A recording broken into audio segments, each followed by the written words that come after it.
आपली जीडीपीची ग्रोथ ही या ठिकाणी आली आहे। विशेषतः संपूर्ण जगामध्ये औद्योगिक क्षेत्रात मोठी मंदी असताना आणि औद्योगिक क्षेत्रातली वृद्धी ही सातत्याने मॉडरेट होत असताना, कमी होत असताना यावर्षी 4.6% हा देखील आपला औद्योगिक क्षेत्रातला जो विकास दर आहे हा 6.2% गेला आहे। ही देखील अत्यंत महत्त्वाची बाब आहे। पण हे होत असताना कृषीचं जे संकट आहे ते मात्र अत्यंत भीषण आहे आणि हा जो आपला कृषीचा ग्रोथ रेट आहे मागच्या वर्षी तो -16 होता, याही वर्षी तो निगेटिव्हच आहे, पण निगेटिव्ह 2.7% तो आला आहे। पण सभापती महोदय, कृषी क्षेत्रामध्ये सातत्याने 4-5 वर्ष निगेटिव्ह ग्रोथ रेटमुळे या क्षेत्रावरचं संकट हे अत्यंत वाढत आहे आणि त्याची चिंता देखील आपण सर्व लोक सातत्याने या ठिकाणी करतोय। राज्य सरकारने शेतीच्या क्षेत्रामध्ये अनेक महत्त्वपूर्ण योजना आणल्या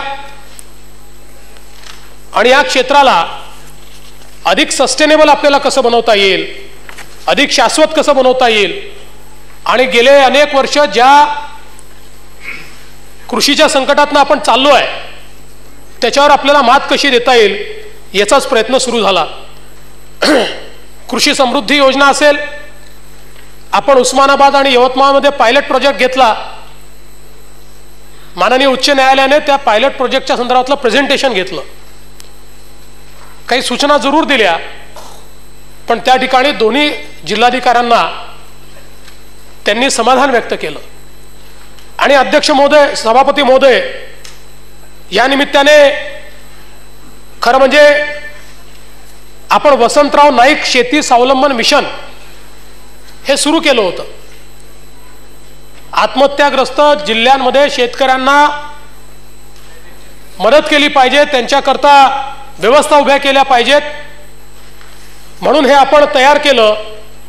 पण दुर्दैवाने 2007 सालापासनं याच्यावर पूर्णवेळ मिशन डायरेक्टरच नव्हता। आपलं सरकार आल्यानंतर आपण त्याच्यावर पूर्णवेळ मिशन डायरेक्टर किशोर तिवारी यांना नेमलं, नवीन इनिशिएटिव्ह घेतले। विशेषतः गेल्या अनेक अहवालांमध्ये अन्न सुरक्षा योजना ही शेतकऱ्यांना लागू केली पाहिजे अशा प्रकारचा अहवाल होता, ती आपण लागू केली। 68 लाख शेतकऱ्यांना 3 रुपये किलो तांदूळ, 2 रुपये किलो गहू देण्याला सुरुवात आपण केली। आरोग्य सेवेला अधिक ॲक्सेस मिळावा याकरता जीवनदायीचा विस्तार केला, शेतकऱ्याकरता विनाअट ती आपण लागू केली आणि त्या माध्यमातून मोठ्या प्रमाणात कामं करण्याचा प्रयत्न हा आपण त्या ठिकाणी केला। यासोबत कर्जाची पुनर्रचना करणं असेल, 3 वर्षाकरता पुनर्रचना केली जायची, ती 5 वर्षाकरता केली। पहिल्या वर्षीचं पूर्ण व्याज राज्य सरकार भरत आहे, पुढच्या 4 वर्षाचं अर्ध व्याज राज्य सरकार भरत आहे आणि त्या माध्यमातून शेतकऱ्याला दिलासा देण्याचा प्रयत्न हा आपण केला। जवळजवळ केवळ व्याजाचा जर बोजा आपण विचारात घेतला तर 700 कोटी रुपयापेक्षा जास्त आणि पुनर्गठना करता असं मिळून 1500 कोटी रुपयापेक्षा जास्त आपण निधी हा या ठिकाणी उपलब्ध करून दिला। अध्यक्ष महोदय, सातत्याने या सभागृहामध्ये शेतकऱ्यांची कर्जमाफी झाली पाहिजे अशा प्रकारची मागणी ही आमच्या समोरच्या सदस्यांकडनं सातत्याने येते आहे। सभापती महोदय, आम्ही कर्जमाफीच्या विरोधात नाही। कर्जमाफी कशी केली पाहिजे, ती कधी केली पाहिजे या संदर्भातल्या तुमच्या आमच्या मतात अंतर आहे आणि ते अंतर काय आहे? 2008 साली आपण कर्जमाफी केली. 2008 साली एकूण सर्व बँकांचं मिळून आपण जे कर्ज माफ केलं ते 6,910 कोटी रुपयाचं. जिल्हा बँका यातल्या जवळजवळ 5,000 कोटीचं होतं, 4,972. पण या 6,910 कोटी रुपयांपैकी आत्महत्याग्रस्त जिल्ह्यातलं कर्ज किती माफ झालं? रावते साहेब, 6,910 कोटीपैकी आत्महत्याग्रस्त जिल्ह्यांना मिळाले 944 कोटी. 6,000 कोटी आत्महत्याग्रस्त जिल्ह्यांच्या बाहेर गेले. आणि परिणाम काय? अध्यक्ष महोदय,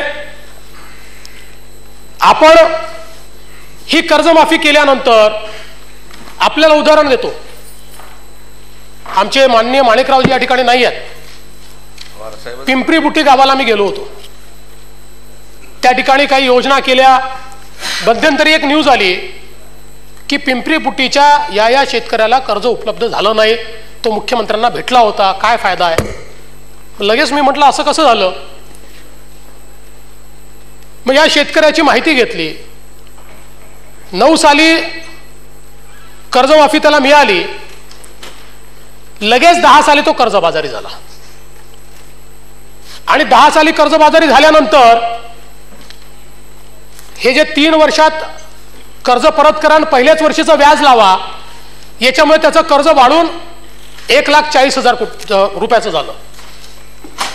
आता मला सांगा की कर्जमाफी हा जर रामबाण उपाय असता तर आपण कर्जमाफी केल्यानंतर तात्काळ पुढच्याच वर्षी हे कर्जबाजारी का झाले?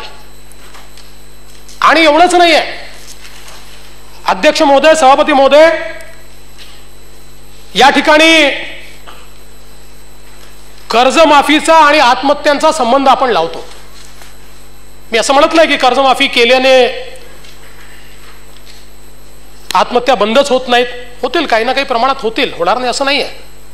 कारण अनेक उपायातला तो एक उपाय आहेच. पण आपल्यास मी नम्रपणे निदर्शनास आणून देतो की केंद्र सरकारने आता एक परवा प्रश्नाला उत्तर देताना श्री राधेमोहन सिंगजींनी एक उत्तर दिलं आणि त्यांनी सांगितलं की महाराष्ट्र सरकारने आम्हाला दिलेल्या इन्फॉर्मेशन प्रमाणे सर्वात जास्त काय त्या आत्महत्या झाल्या वगैरे महाराष्ट्रात. आपण लोकांनी त्याच्यावर बराच आक्षेप घेतला.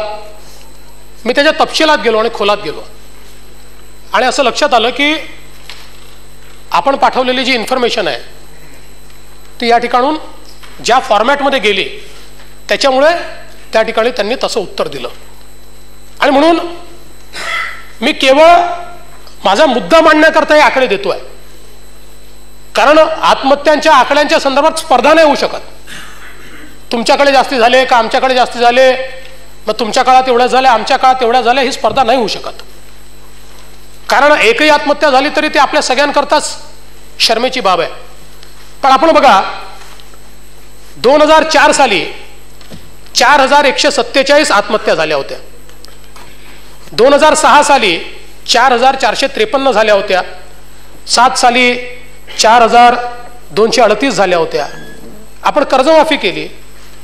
कर्जमाफी केल्यानंतर चे वर्ष मी तुम्हाला वाचून दाखवतो. 2010 साल 3,141. हे माझे आकडे नाही आहेत. या देशामध्ये कुठल्याही प्रकारच्या आत्महत्यांकरता प्रमाण हे नॅशनल क्राईम रेकॉर्ड जो आहे, ब्युरो रेकॉर्ड, तो आहे की ज्याच्यामध्ये पृथक्करण केलं जातं. एकूण आत्महत्या किती, शेतकऱ्याच्या किती, कुठल्या राज्यात किती, आणि तोच अंतिम रेकॉर्ड समजला जातो. त्या रेकॉर्डनुसार 2010 साली झाल्या 3,141. 2011 साली झाल्या 3,337. 2012 साली झाल्या 3,786. म्हणजे आपण जर तुलना केली तर कर्जमाफीनंतरची सगळ्यात जास्त आत्महत्या 2012 साली झाल्या. 2013 साली झाल्या 3,146 आणि 2015 साली झाल्या 3,228. आणि म्हणून आपण जर कर्जमाफी हा एकमेव रामबाण उपाय असं म्हटलं तर कर्जमाफी झाल्यानंतर वर्षभरात ते कर्जबाजारी झालेले आपल्याला दिसतात. कर्जमाफी झाल्यानंतर देखील आत्महत्यांचा आकडा कमी अधिक प्रमाणात सारखा दिसतो, कधी कधी वाढलेला दिसतो. मग याच्या मागचं कारण काय? बघा, एक गोष्ट मी अतिशय स्पष्टपणे सांगतो की आपण कितीही वेळा कर्जमाफी केली तरी जोपर्यंत कर्ज परत देण्याची क्षमता ही त्या शेतकऱ्यामध्ये तयार करणार नाही तोपर्यंत तो शेतकरी कर्जबाजारीच राहील. कर्जमाफी आणि कर्जमुक्तीतला फरक एवढाच आहे की तो कर्जमुक्त होऊ शकेल अशी कर्जमाफी दिली पाहिजे. म्हणजे त्याची क्षमता एवढी आपण वाढवली पाहिजे की त्याला कर्ज परत देण्याची क्षमता तयार झाली. नाहीतर 8 साली दिल्यानंतर 9 साली तो कर्जबाजारी, 9 साली दिली तर 10 साली तो कर्जबाजारी. आणि का होतं? याचं होण्याचं एकमेव कारण काय आहे हे जर आपण बघितलं तर आत्महत्या कुठे आहेत? वातावरणातल्या बदलाने ज्या ठिकाणी शेतीवर संकट आहे त्या ठिकाणी आत्महत्या. जिथे शाश्वत सिंचन नाही त्या ठिकाणी आत्महत्या. ज्या ठिकाणी शाश्वत सिंचन आहे तिथे एक नाही तर दुसरं, दुसरं नाही तर तिसरं कुठलं तरी तो पीक घेतोय आणि निसर्गाचा एखाद्या वर्षी अवकृपा झाली तरी तो जिवंत राहतोय, तो टिकतोय, तो काही प्रमाणात कर्जही परत करतोय. आणि म्हणून याचं मूळ कुठे आहे? याचं मूळ कर्जमाफीत नाही आहे. याचं मूळ आहे त्याला सक्षम करणं, त्याला सिंचनाची व्यवस्था देणं, त्याला वीज देणं, त्याला संरक्षित अशा प्रकारची व्यवस्था उभं करून देणं. आणि ही व्यवस्था उभी केल्यानंतर जर त्याला कर्जमाफी तुम्ही दिली तर तो कर्जमुक्त होईल. कारण त्यानंतर पुन्हा कर्जबाजारी व्हायची वेळ त्याच्यावर येणार नाही. आणि म्हणून आज आपण जर बघितलं तर राज्य सरकारच्या वतीनं आणि माननीय विरोधी पक्षनेते पवार साहेब यवतमाळचा दौरा करून आले आणि त्यांनी काही ऑब्झर्वेशन्स दिले आहेत जे महत्त्वाचे आहेत. तुमचे करता आणि आमचे करता दोघांकरता मार्गदर्शक आहेत हे ऑब्झर्वेशन. ते असं म्हणाले, केंद्र व राज्यातील सरकारवर मी टीका करणार नाही. शेतीसारख्या क्षेत्रात बदल घडवून आणण्याकरता इतका कमी कालावधी फार छोटा असतो. दुसरं ते असं म्हणाले, शेतकऱ्यांना आम्ही एका झटक्यात 70,000 कोटी रुपयाची कर्जमाफी दिली पण त्यातूनही आत्महत्या थांबल्या नाहीत. ते असं म्हणाले, सर्वांसाठी कर्जमाफीची मागणी करणे हे सर्वथा गैर आहे. त्यावर दुसरे उपाय शोधल्याशिवाय हे होऊ शकणार नाही. हे पवार साहेबांनी सांगितलं. त्यामुळे मी देखील हाच मुद्दा सांगायचा प्रयत्न करतोय की जोपर्यंत या शेतकऱ्याला आपण सक्षम करणार नाही, आज आपण या सगळ्या आत्महत्याग्रस्त क्षेत्रामधलं एक फायनान्शियल जे इन्स्टिट्यूशन असतं, इन्स्टिट्यूशनल नेटवर्क असतं, ते नेटवर्क देखील उद्ध्वस्त झालंय. आता एक आपल्याला उदाहरण सांगतो की मी बुलढाणा जिल्ह्यामध्ये गेलो. बुलढाणा सहकारी बँक बुडली. ती बुडल्यानंतर आज बुलढाणा जिल्ह्यामध्ये राष्ट्रीयकृत बँकाचं पेनिट्रेशनच नाही आहे. आपण काय करतो, मग कागदावर आपण जोडतो की या तालुक्याने या शाखेत जायचं, या तालुक्याने या शाखेत जायचं. पण इतकं सोपं असतं का त्या शेतकऱ्याकरता की या तालुक्यात जायचं आणि तिथे त्याला लगेच काय तो कर्ज मिळणार आहे किंवा इतकं सोपं असतं का? आणि त्यामुळे हे इन्स्टिट्यूशनल नेटवर्क हे उद्ध्वस्त होऊन गेलंय. आज त्याला सपोर्ट नाही आहे. आज राज्य सरकारने जवळजवळ 524 कोटी रुपये देऊन नागपूर बँक, वर्धा बँक आणि बुलढाणा बँक या तिन्ही बँका पुनरुज्जीवित करायला घेतल्या. नागपूर बँकेचं कालच आपल्याला त्या ठिकाणी लायसन्स मिळालं. इतर 2 बँकाचंही लायसन्स आपल्याला मिळणार आहे. आणि म्हणून जोपर्यंत आपण इन्स्टिट्यूशनल फ्रेमवर्क उभं करणार नाही, कर्जाची व्यवस्था आपण नीट करून देणार नाही, तोपर्यंत ज्यांचं कर्ज आहे आणि जे कर्जबाजारी झाले ते तर वेगळेच, पण ते किती आहेत? ते 30% आहेत. 40, 50, 60% लोक हे कर्जाच्या बाहेरच आहेत, ज्यांना कधीच कर्ज मिळालं नाही आहे, असे खातेदार आहेत. आणि म्हणून त्यांचा विचार हा देखील आपल्याला करावा लागेल. आज आपण जर बघितलं तर गेल्या वर्षी इतक्या वाईट अवस्थेत देखील आपण जे कर्जदार खातेदार आहेत यांच्यामध्ये 2014च्या तुलनेत जवळजवळ 6.5 लाख जास्त शेतकऱ्यांना कर्ज उपलब्ध करून दिलं. आणि जे रिशेड्युलमेंट केलं ते 5.33 लाख शेतकऱ्यांचं 3,504 कोटी रुपये हे आपण या ठिकाणी करून दिलं. त्याचबरोबर जे 2012-13चे आणि 13-14चे शेतकरी होते, म्हणजे तेव्हा डिफॉल्टर झाले होते आणि ते झाल्यानंतर क्रेडिट सिस्टीमच्या बाहेर फेकले गेले, म्हणजे त्यांना तुमच्या कर्जमाफीचाही फायदा झाला नाही आणि ते कर्जबाजारी येऊन क्रेडिट सिस्टीमच्या बाहेर फेकले गेले, त्यांनाही पुन्हा क्रेडिट सिस्टीम मध्ये आणलं आपण आणि त्यांच्याकरता आपण 2,439 कोटी रुपयाचं कर्ज उपलब्ध करून दिलं. असे 4,42,000 खातेदार जे 2012-13 मध्ये क्रेडिट सिस्टीमच्या बाहेर गेले होते, त्यांना पुन्हा क्रेडिट सिस्टीम मध्ये आणण्याचं काम या ठिकाणी आपण केलं.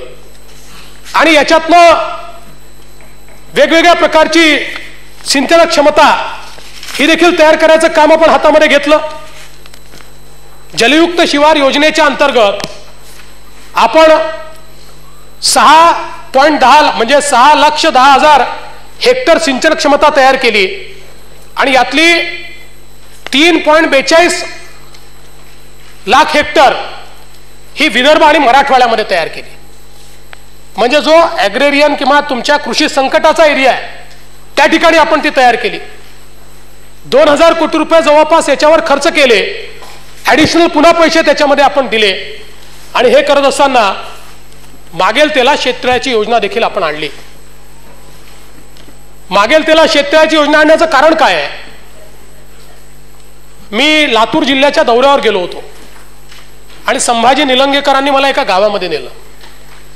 त्या गावामध्ये दुष्काळामुळे सगळ्या शेतकऱ्यांची शेती जळाली होती, काही उत्पन्न नव्हतं. पण 3-4 शेतकरी होते ज्यांच्या शेतीमध्ये त्याही परिस्थितीत हिरवी शेती दिसत होती, उगवलं होतं. त्यांना विचारलं कसं काय, त्यांनी नेऊन दाखवलं. शेततळं होतं, 4 दिवसाचा पाऊस आला, शेततळ्यात पाणी आलं, आम्ही संरक्षित सिंचन देऊ शकलो, आमची शेती वाचली. मग अनेक समित्यांचा अहवालाचा त्या ठिकाणी बघितला, वेगवेगळ्या लोकांची तज्ज्ञांची चर्चा केली आणि त्यातनं आपण मागेल त्याला शेततळ्याची योजना आणली. आज मला या ठिकाणी सांगितलं पाहिजे की केवळ 6 दिवसांमध्ये 50,000 शेतकऱ्यांनी 50,204 शेतकऱ्यांनी याच्यामध्ये अर्ज केला आहे आणि हा ऑनलाईन अर्ज ठेवला होता आपण. आणि याच्यामध्ये मला एका गोष्टीचं समाधान आहे की मराठवाड्यातनं खूप मोठ्या प्रमाणात अर्ज यात प्राप्त झाले आहेत. विदर्भातनं तुलनेनं कमी अर्ज आहे जे अजून आले पाहिजेत, पण मराठवाड्यातनं एकट्या संभाजीनगर जिल्ह्यातनं 4,000 ते 5,000 अर्ज आहेत, बीडमधनं 3,000-3,500 अर्ज आले आहेत, लातूरमधनं 3,000-3,500 अर्ज आले आहेत. त्यामुळे मोठ्या प्रमाणात मराठवाड्यातनं याला प्रचंड असा प्रतिसाद मिळाला आहे. आता काही लोकांनी हा आक्षेप घेतला की तुम्ही 50,000 रुपये देणार, यात शेततळ होणार कसं? 2 योजना आहेत. एक जी नरेगाच्या अंतर्गतची योजना आहे ती जशी तशीच चालू आहे, त्या योजनेत कुठलाही बदल केलेला नाही. ही योजना जी आहे ही पूर्णपणे मशिनरीने करायची योजना आहे आणि हे करायच्या आधी या संदर्भात वेगवेगळ्या स्टेटामध्ये याचे प्रयोग केले. त्याला किती पैसे लागतात, किती वेळ लागतो, किती मजूर लागतात, किती मशीन लागतात आणि त्याच्यातनं त्या प्रयोगाच्या अंती हा 50,000चा आकडा त्या ठिकाणी ठरवला. आणि पहिल्या 4 प्रकारची जी शेततळी आहेत, आपल्यापैकी कोणी मला म्हटलं तर आपल्या शेतीमध्ये आणून मी ती तयार करून दाखवी, कारण ती तयार करून घेतली. पण तरीही त्याच्या पलीकडे जाऊन मी सांगतो हा काय आमच्याकडचा प्रेस्टिजचा इश्यू नाही आहे. जर यात काही सजेशन कोणाचे असले आणि आवश्यकता वाटली तर त्यात बदल करता येऊ शकतो. मुळातलं उद्दिष्ट काय आहे? शेतकऱ्याला शेततळ मिळालं तर संरक्षित सिंचन मिळेल, संरक्षित सिंचन मिळालं तर शेतकरी या दुष्काळाच्या परिस्थितीत देखील उत्पन्न घेऊ शकेल, कदाचित 2 पिकं घेऊ शकेल आणि त्यातनं माझा शेतकरी हा कर्ज परत करण्याच्या परिस्थितीमध्ये त्या ठिकाणी येईल. आणि म्हणून या संदर्भात देखील आपण कारवाई केली. आपण अनुशेषाच्या क्षेत्राबद्दल बोलतो, याच्यामध्ये 5 पट आपण भूसंपादनाची किंमत दिल्यामुळे जवळजवळ आपल्याला 2148 हेक्टर जमीन ताब्यात घेता आली. मागच्या कुठल्याही वर्षाचा जर आपण हिशोब लावला तर त्याच्या 2.5 पट जमीन ही भूसंपादन आपण करू शकलो. आणि सिंचनावर जो खर्च आपण करतो तो तटकरे साहेब आपण स्वतःही सिंचन मंत्री होतात.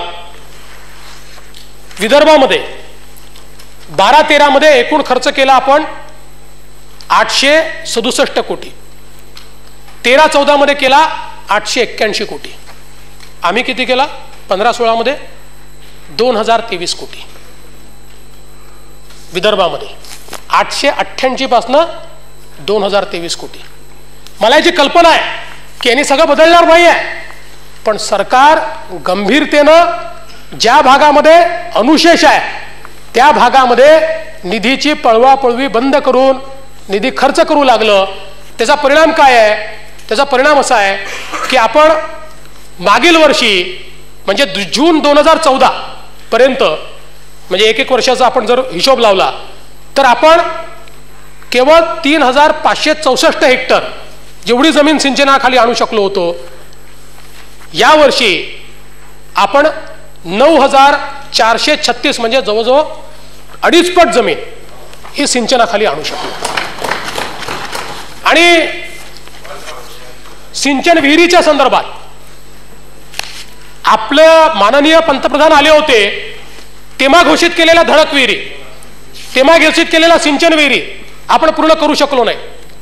मी मागच्या वेळेस या सभागृहामध्ये उत्तर देताना सांगितलं होतं 3 वर्षामध्ये 1 लाख विहिरी पूर्ण करू. त्यावेळी अनेकांना असं वाटलं की सांगण्याकरता आकडा आहे, पण मला आपल्याला सांगितलं पाहिजे आपण पूर्वी किती विहिरी करायचो वर्षाला? 12,000, 16,000, 14,000. आपण 15-16 मध्ये आत्तापर्यंत 33,000 विहिरी पूर्ण केल्या आहेत.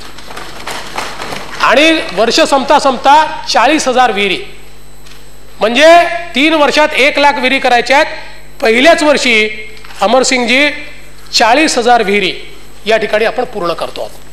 आणि कुठल्या विहिरी आहेत? यातल्या मोठ्या प्रमाणातल्या विहिरी 2006 साली पंतप्रधानांनी घोषित केल्या, पण तरीही 2014 सालापर्यंत झाल्या नाही. यासोबत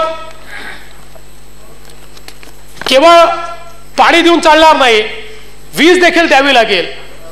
कृषी पंपाच्या संदर्भातला अनुशेष विदर्भ आणि मराठवाड्यातला 4-4 वर्षापासून कनेक्शन मिळाले नव्हते. आम्ही घोषणा केली होती की या ठिकाणी मार्च 2015 पर्यंतचे पेड पेंडिंग हे मार्च 2016 पर्यंत आम्ही पूर्ण करू. आणि हे पेड पेंडिंग पूर्ण करताना केवळ जिथे लाईन पोचली तिथे नाही, जिथे लाईन गेली नाही तिथे पायाभूत सुविधा घेऊन आम्ही पूर्ण केलं. मला या ठिकाणी सांगितलं पाहिजे 899 कोटी रुपये पहिले दिले, 220 कोटी नंतर दिले, आणि आता पुन्हा मराठवाड्याकरता 581 कोटी रुपये हे आपण पायाभूत सुविधांचे या ठिकाणी दिले. परिणाम काय आहे? परिणाम असा आहे की आपण दरवर्षी पंपाचं ऊर्जितीकरण करायचो, त्याच्या दुपटीपेक्षा जास्त ऊर्जितीकरण एका वर्षात आम्ही करू शकलो. आणि एकूण या ठिकाणी 1,79,000 कृषी पंपाचं ऊर्जितीकरण हे एका वर्षामध्ये आपण केलं. आणि पेड पेंडिंगच्या संदर्भात विदर्भ मराठवाड्याचा जर विचार केला तर 1 लाख म्हणजे जे 4-4 वर्षापासून पेंडिंग होते, म्हणजे आकडा 1 लाख तुम्ही मग नंतर म्हणाल म्हणून सांगतो, 99,054 एवढ्या कृषी पंपाचं ऊर्जितीकरण केलं. आता 2015 मार्चचं जे पेड पेंडिंग आहे त्यात केवळ 4,000 पंप बाकी आहेत. आणि आमचा प्रयत्न हा आहे की हे 4,000 मार्च पर्यंत पूर्ण करायचे, पण त्यातले काही होऊ शकणार नाही. काही ठिकाणी कंत्राटदारांचे प्रॉब्लेम आहेत, काही ठिकाणी साईटचे प्रॉब्लेम आहेत. पण सांगायचं कारण काय आहे तर विदर्भ मराठवाड्यामध्ये सातत्यानं मागणी काय होती? आम्हाला सिंचन द्या, आम्हाला वीज द्या. मोठी मागणी नव्हती. 4-4 वर्ष म्हणजे आपण बघा अनेक शेतकऱ्यांनी आत्महत्या केल्या, त्यांच्या पत्रात काय लिहिलंय? 3 वर्षापासून कृषी पंपाचे पैसे भरले आहेत पण पंप मिळाला नाही. आज आपण एका वर्षामध्ये 1 लाख पंप त्या ठिकाणी दिले. आणि मला विश्वास आहे की जूनपर्यंत आपला प्रयत्न आहे की उरलेलं 2016 पर्यंतचं पेड पेंडिंग देखील पूर्ण केलं पाहिजे. पण आजच मी आमच्या ऊर्जा मंत्र्यांची चर्चा केली, त्यावेळेस त्यांनी सांगितलं की लोकांना आता विश्वास आला, लोकांनी अर्ज करणंच बंद केलं होतं. आपल्याला आश्चर्य वाटेल, 6 महिन्यात किती अर्ज यावे रावते साहेब? 70,000 नवीन अर्ज आले. कारण लोकांचा विश्वासच उडला होता की पैसे भरल्यानंतर आपल्याला विजेचं कनेक्शन मिळतं. पण त्या 70,000 करता देखील व्यवस्था आपण उभी केली आहे. माननीय आमचे सुधीरभाऊ मुनगंटीवार हे बजेटमध्ये सांगतीलच, पण मागच्या बजेटमध्ये त्यांनी जे आश्वासन दिलं होते 900 कोटी रुपये देताना, त्या आश्वासनाची पूर्तता निश्चितपणे त्यांनी या ठिकाणी करून दाखवली आहे. यासोबत सभापती महोदय, या निमित्ताने दुष्काळाच्या संदर्भातही यापूर्वी चर्चा झाली, पुन्हा या ठिकाणी चर्चा ठेवण्यात आली आहे.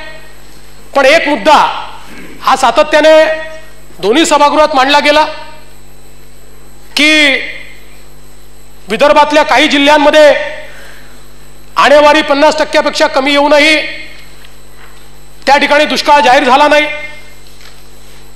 त्याच्यावर माननीय मंत्री महोदयांनी उत्तरही दिलं की आपला दुष्काळ जाहीर करण्याकरता 4 निकष आहेत. केवळ हायड्रोलॉजिकल ड्राऊट किंवा केवळ ॲग्रिकल्चर ड्राऊटवर तो करता येत नाही, आणि त्यामुळे टेक्निकल कारणाने त्या ठिकाणी दुष्काळ जाहीर होऊ शकला नाही. पण सदस्यांची सातत्याने मागणी आहे की आमच्याकडचाही शेतकरी अडचणीत आहे, आणि म्हणून टेक्निकल कारणं बाजूला ठेवून आपण हा निर्णय घेतला की जरी टेक्निकली तिथे घोषणा करता येत नसेल तरी तो शेतकरी अडचणीत आहे पाहून 1000 कोटी रुपयाचं वेगळं पॅकेज हे आपण अध्यक्ष सभापती महोदय कापूस, धान आणि सोयाबीन करता दिलं आहे. आणि त्याचसोबत या ठिकाणी कर्जाचं पुनर्गठन असेल किंवा इतर ज्या आवश्यक गोष्टी आहेत त्याही विशेष बाब म्हणून त्या ठिकाणी देण्याचा निर्णय हा राज्य सरकार या ठिकाणी घेत आहे. त्यामुळे शेतकरी ज्यावेळेस अडचणीत येतो त्यावेळी टेक्निकल कारण न सांगता त्याच्या पाठीशी उभं राहिलं पाहिजे, अशा प्रकारची कारवाई या सरकारच्या माध्यमातून या ठिकाणी चालली आहे. अनेक सदस्यांनी मेक इन इंडियाच्या संदर्भात, मेक इन महाराष्ट्राच्या संदर्भात देखील बरेच मुद्दे या ठिकाणी मांडले. सभापती महोदय, हे मेक इन महाराष्ट्र कशा करताय, मेक इन इंडिया कशा करताय? हे काही एखादा नारा सुचला आणि तो बोलून टाकला याकरता नाही आहे. आज आपल्या महाराष्ट्रामध्ये आपल्या महाराष्ट्रामध्ये 50% लोकसंख्या ही 25 वर्षाच्या आतली आहे. 5 कोटीपेक्षा जास्त लोक तुमचे 25 वर्षाच्या आतले आहेत. ही एस्पायरिंग लोकसंख्या आहे, ही शिकते आहे, टेक्निकल नॉलेज घेते आहे, याला टेक्नॉलॉजी माहिती आहे. शेती क्षेत्राची ही आज क्षमता उरलेली नाही की एवढं मोठं मनुष्यबळ हे शेती क्षेत्र आपल्यामध्ये सामावून घेईल. आणि उद्या जर यांच्या हाताला आपण काम देऊ शकलो नाही, एवढी मोठी लोकसंख्या जी तरुणाई आहे याच्या हाताला काम दिलं नाही, तर ज्याला डेमोग्राफिक डिव्हिडंड आपण म्हणतो तो डेमोग्राफिक डिझास्टर मध्ये या ठिकाणी परिवर्तित होईल. आणि सुदैवाने जागतिक अर्थव्यवस्थेनं काही संधी आपल्याला उपलब्ध करून दिल्या आहेत. जगाच्या विकसित राष्ट्रांमधली जी वयाची स्थिती आहे ही वार्धक्याकडे चालली आहे. जेवढ्या डेव्हलप्ड इकॉनॉमीज आहेत यांना मनुष्यबळाचा तुटवडा आहे, त्यांची अर्थव्यवस्था ही स्टॅग्नंट होते आहे. आपल्याला माहिती आहे की जपानचं सरासरी वय 48 वर्षाकडे गेलं आहे, वेस्टर्न युरोपचं 41 वर्ष, ईस्टर्न युरोपचं 44 वर्ष, चीनचं 37 वर्ष, अमेरिकेचं 39 वर्ष, आणि त्याचवेळी 25 आणि 26 वर्षाचं सरासरी वय असलेला आपला देश आहे. त्यामुळे जगाला मानव संसाधनाची आवश्यकता आहे, उत्पादनाची आवश्यकता आहे. गेली 20 वर्ष चीनने जगाची फॅक्टरी म्हणून काम केलं आणि 20 वर्ष जगाची उत्पादन हे चीनमधनं व्हायचं. पण आज चीनची डेमोग्राफी आणि चीनची अर्थव्यवस्था या दोन्ही गोष्टींनी चीनची ही संधी काढून टाकलेली आहे. आज चीनमध्ये डेमोग्राफीचा कर्व उलटा चाललाय. ज्या स्थितीत तिथलं राहणीमान आलाय आज त्या ठिकाणी त्यांना मनुष्यबळ उपलब्ध होत नाही आणि त्यामुळे एक रेसिशन त्या ठिकाणी आलाय. आणि म्हणून जग एक नवीन डेस्टिनेशन शोधताय. जगाची एक नवीन फॅक्टरी जगाला तयार करायची आहे आणि ती तयार करण्याची क्षमता आज भारताकडे आहे. कारण 50% लोकसंख्या तरुण आहे, टेक्नॉलॉजी समजणारी आहे, एस्पायरिंग आहे. आणि ही संधी जर आपण प्राप्त करून घेतली नाही तर आपण करंटे ठरू. याचं कारण अशा प्रकारची लोकसंख्येची रचना ही 150-200 वर्षात कधीतरी आपल्याला प्राप्त होते. आणि जगाच्या इतिहासात ज्यांनी विकास केला त्याच फेजमध्ये डेमोग्राफिक डिव्हिडंडच्या स्टेजमध्येच त्यांचा विकास झालाय. आणि म्हणून हे मेक इन इंडिया किंवा मेक इन महाराष्ट्र याच्या पाठीमागचं कारणच हे आहे की ही संधी जर जगाला आपण आपली ताकद शोकेस केली नाही, आपली क्षमता सांगितली नाही, आपली संधी सांगितली नाही तर जग तुमच्याकडे का येईल. आणि या मेक इन महाराष्ट्राच्या माध्यमातून हेच करण्याचा प्रयत्न आपण केलाय. पण अनेक लोक विचारतात या मेक इन महाराष्ट्रामध्ये आमच्या शेतकऱ्याला जागा आहे का हो? खरा प्रश्न आहे, योग्य प्रश्न आहे. शेतकऱ्याशिवाय मेक इन महाराष्ट्र होऊ कसं शकेल. आणि म्हणून माननीय पंतप्रधानांच्या समोर 3 करार आपण केले. पहिला करार कुठला केला आपण केला? कोका कोला, जैन इरिगेशन आणि महाराष्ट्र सरकार यांच्या संयुक्त विद्यमानं संत्रा प्रक्रिया प्रकल्पाचा, ज्याच्यामध्ये संपूर्ण संत्रा विकत घेऊन त्याच्यावर परिणामकारक अशा प्रकारचं ज्युसिंग करून ब्रँडिंग करून मार्केटिंग करण्याचं. दुसरा करार आपण केला रेमंडच्या सोबत.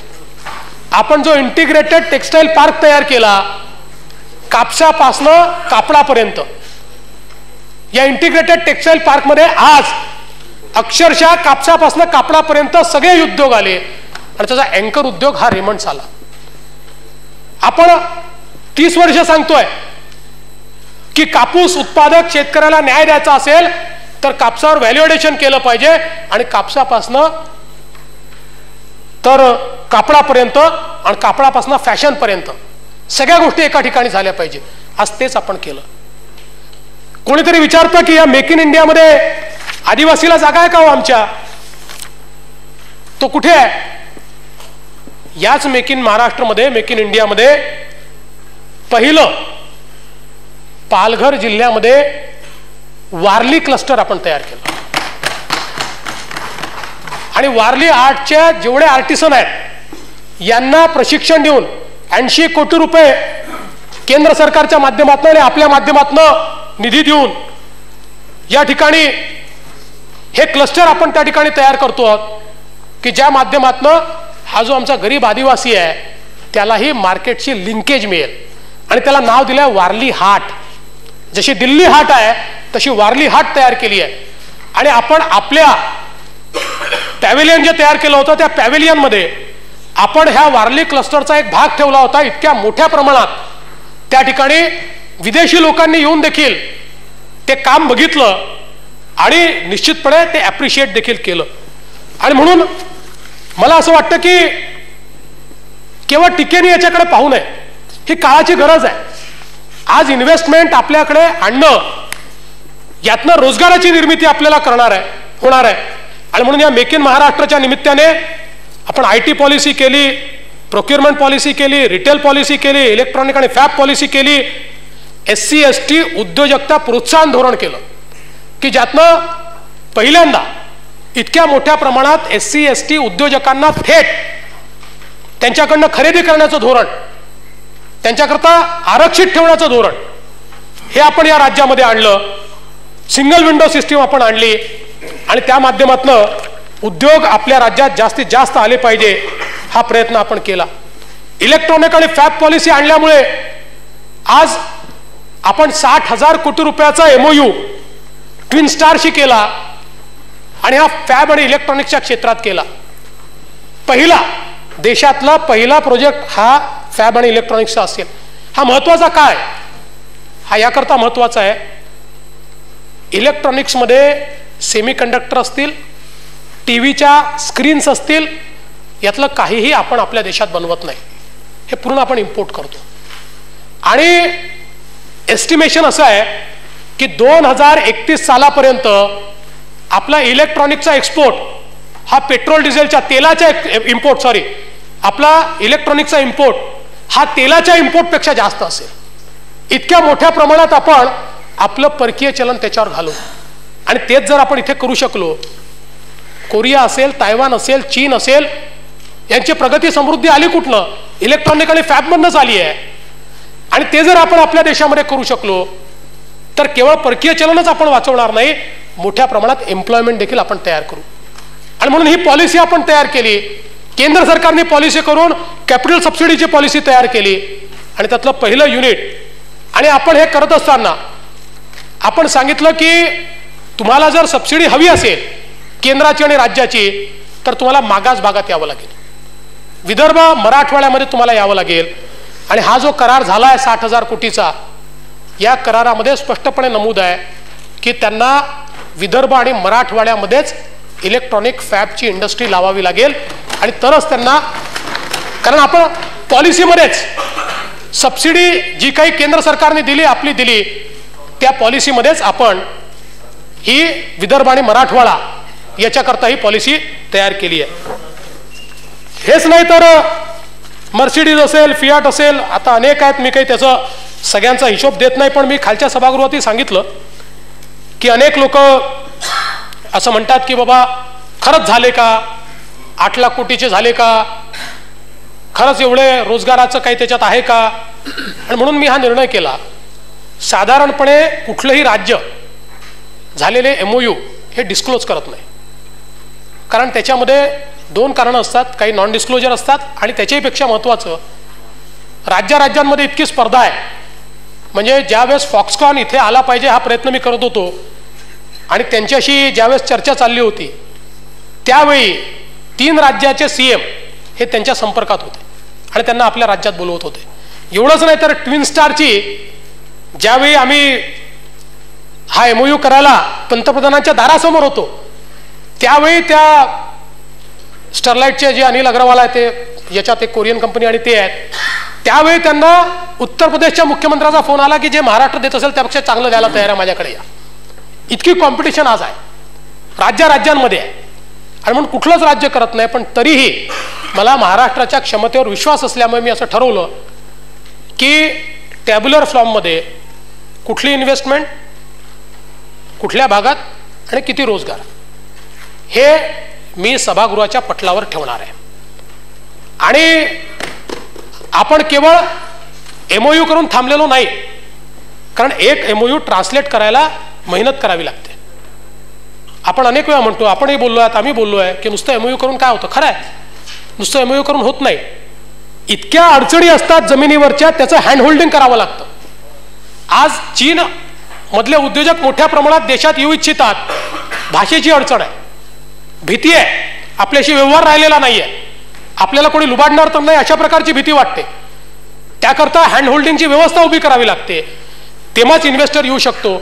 आणि म्हणून मुख्य सचिवांच्या अध्यक्षतेखाली एक टास्क फोर्स तयार केला, ज्या टास्क फोर्सच्या 2 मीटिंग्स ऑलरेडी झाल्या आणि प्रत्येक विभागाकरता त्यांनी एक वर्टिकल तयार केला आहे की ज्या माध्यमातून ते जे MOUs आहेत याचा पाठपुरावा करून, त्यांचं हँडहोल्डिंग करून, त्यांना असणाऱ्या अडचणी या सोडवून, त्या माध्यमातून कसं काय त्याला आपण इन्व्हेस्टमेंटमध्ये ट्रान्सलेट करू शकू. आणि माझी आपल्यालाही विनंती आहे की आपलंही सहकार्य निश्चितपणे याच्यामध्ये आम्हाला अपेक्षित आहे. कारण हा मेक इन महाराष्ट्र किंवा मेक इन इंडिया हा कार्यक्रम हा काही कुठल्या एका पक्षाचा नाही, एका सरकारचा नाही, तर तो भारताच्या करता अत्यंत महत्त्वाचा आहे. आज राज्यामध्ये कुपोषणाच्या संदर्भात देखील चर्चा झाली. काही लोकांनी मुद्दा उभा केला, कुपोषण वाढताय म्हणून. या ठिकाणी मला सांगितलं पाहिजे, खरं म्हणजे कुपोषणामध्ये पुन्हा नंबर देऊन कमी झालाय, जास्त झालाय, काही फार चांगलं नाही आहे. पण केवळ पासिंग रेफरन्स म्हणून मी सांगतो की कुपोषण जे आहे ते 1.76% 1.43% खाली आलाय. आणि 405 बालकांचा मृत्यू हा होत होता, तिथनं तो 309 बालकांपर्यंत खाली आलाय. अर्थात हे काही म्हणजे आकडे खूप पाठ थोपटून घेण्याचे आकडे नाही आहेत, पण मला सांगायचं एवढंच आहे की जे काही प्रयत्न चाललेले आहेत त्या प्रयत्नांमुळे वाढत नाही आहे, कमी होत आहे. गती कदाचित कमी असेल, पण कुपोषण हे कमी करण्याचाच प्रयत्न आपण करतोय. या ठिकाणी राज्य सरकार आल्यानंतर महत्त्वाचे जे प्रकल्प आहेत त्या महत्त्वाच्या प्रकल्पांना चालना देण्याचा प्रयत्न आम्ही केला. मुंबई सागरी मार्ग, कोस्टल रोड. आता कोस्टल रोडच्या संदर्भातला पहिला प्रस्ताव कधी आला? 2002 साली. त्यानंतर मग आमचे बाबा जेव्हा मुख्यमंत्री झाले त्यांनी पुन्हा तो रिवाईव्ह केला आणि त्यांनी सांगितलं की coastal road is a solution for Prithviraj बाबा. वाढदिवस आहे आज त्यांचा, त्यामुळे आमचे त्याच्यावर खालच्या सभागृहात अजितदादांनी काय सांगितलं ते नंतर सांगतो तुम्हाला.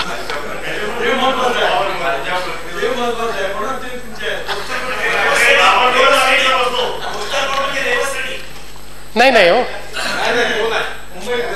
मुंबई वेस्टर्न कोस्ट म्हणजे आपल्या नरिमन पॉइंटवरनं. त्यानंतर रेकॉर्ड माझ्याकडे आहे. अनेक वेळा माननीय जयंती नटराजन यांच्याकडे बैठक झाल्या, माननीय जयराम रमेश साहेबांकडे बैठक झाल्या, परवानगी नाही, एकही परवानगी नाही. 11 महिन्यामध्ये सगळ्या परवानग्या कोस्टल रोडच्या आम्ही आणल्या. आणि या ठिकाणी मला सांगितलं पाहिजे 30 एप्रिलला याचं टेंडर निघतंय. 2016 ऑक्टोबर याचा वर्क ऑर्डर दिला जाईल. नाही, कॉर्पोरेशन करणार आहे, काळजी करू नका. हां, आमच्याकडे काही प्रॉब्लेम नाही.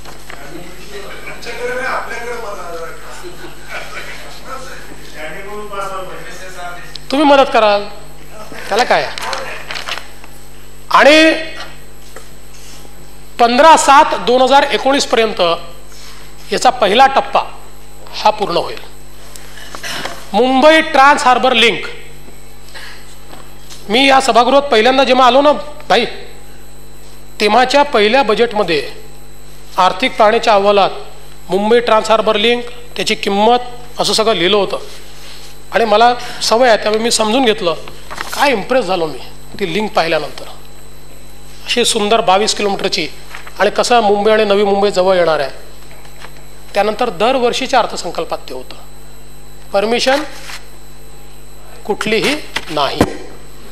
साहेब 1 वर्षामध्ये सगळ्या परमिशन आणल्या ट्रान्स हार्बर लिंकच्या. तेव्हा कोणाचं होतं? काय प्रकाश भाऊ विसरून जाता का? हा, ते माझे मित्र असल्यामुळे त्यांना लक्षातच येत नाही ते इकडे आहे की तिकडे आहे.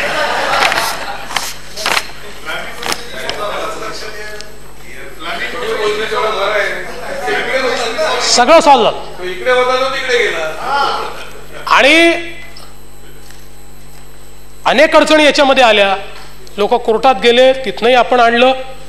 आता सगळ्या परवानग्या आपल्या जवळ आहे. जपानच्या जायका सोबत करार झाला. मागच्या महिन्यात OECDचं नोटिफिकेशनही निघालं. 18,000 कोटीचा प्रोजेक्ट आहे, त्यातले 15,000 कोटी रुपये जायका देत आहे. 40 वर्षाचं लोन देत आहे. 1% कमी त्याची किंमत आहे जवळजवळ. हा व्याजाची 10 वर्षाचा मोरटोरियम आहे. हा म्हणजे भाई एक प्रकारे असं म्हणणं योग्य नाही, पण फ्रीच आहे की नाही. आणि या संदर्भात 23 मार्चला म्हणजे आता परवा याचा RFP हा आपण त्या ठिकाणी काढतो आहोत. RFQ जो आहे तो त्यानंतर 3 महिन्यात 2 महिन्यात आपण काढणार आहोत. आणि ऑक्टोबर किंवा नोव्हेंबरमध्ये याचे वर्क ऑर्डर आपण देऊ याच वर्षी. आणि याचा अंतिम टप्पा जो आहे तो पूर्ण करण्याकरता 4.5 वर्ष लागतील. पहिला टप्पा जो आहे तो आधी पूर्ण होईल, पण हा आधी 6 लेनचा होता. जायकाने असं सांगितलं की याच्यात 2 ॲडिशनल लेन तुम्ही टाका ज्या इमर्जन्सीच्या कामी येतील, आणि म्हणून हा 8 लेन केला आहे. असा 8 लेनचा हा पूर्ण आता या स्टेजला या ठिकाणी 1 वर्षामध्ये आणला. त्यानंतर नवी मुंबई आंतरराष्ट्रीय विमानतळ. धनंजयजी, आपल्याला माहिती आहे की आपल्या सरकारच्या काळामध्ये 10-1 वर्षापूर्वी बोर्ड लागला नवी मुंबई विमानतळ. तसाच आहे अजूनही तो बोर्ड. तेव्हा इकडे होतं ते ठीक आहे, अजूनही तो बोर्ड तसाच आहे, काहीच झालं नाही. आपलं सरकार या ठिकाणी आल्यानंतर पहिल्या महिन्यात त्याच्यातला शेअर डीलचा निर्णय आपण आणला. त्यानंतर 8 महत्वाच्या एनओसीस बाकी होत्या.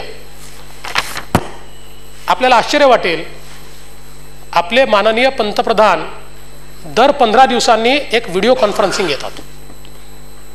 त्याच्यावर प्रत्येक, आणि त्या व्हिडिओ कॉन्फरन्सिंगला सगळ्या राज्यांचे मुख्य सचिव बसतात आणि त्यांना आपापले विषय 1 दिवस आधी लिस्ट करावे लागतात, 1 आठवडा आधी.